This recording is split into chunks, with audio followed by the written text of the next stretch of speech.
この、趣旨はですね、もしかしたら特殊かもしれない、得意な、反目かもしれないというものを、みんなで情報の共有をする場を作ったらどうだろうということで、始めました。そういう方々がいっぱい集まればいろんなものが見れるっていうわけですから、一つのショーケースにもなるとね、基本的にはオープンな会にしたいと思っています。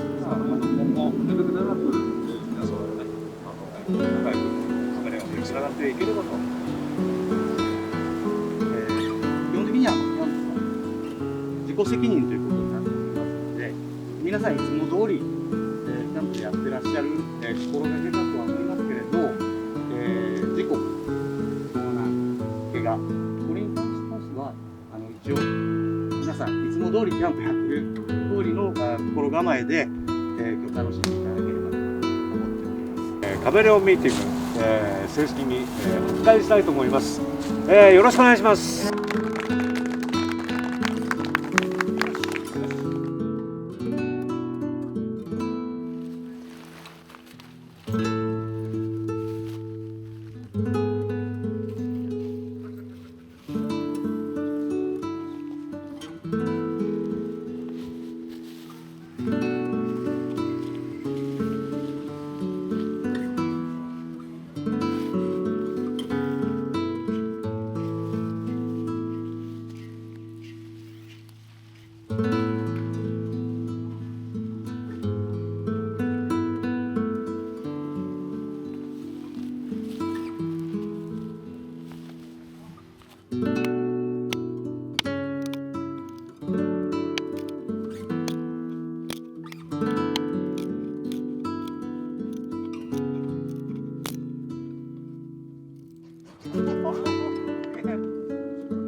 持たないですよね。それは確かに。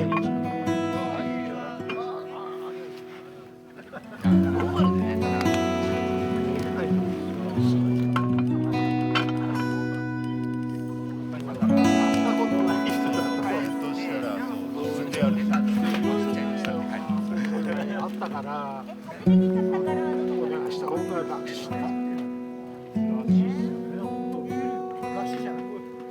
らしい、全然らしくなくて見たらいい。ほら。めっちゃ俺嬉しくて。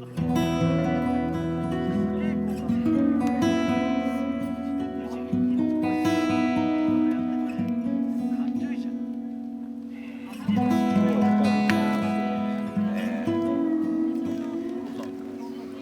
同じに見えるんでちょっと聞いてみたんですけど。そうですよね。繋がって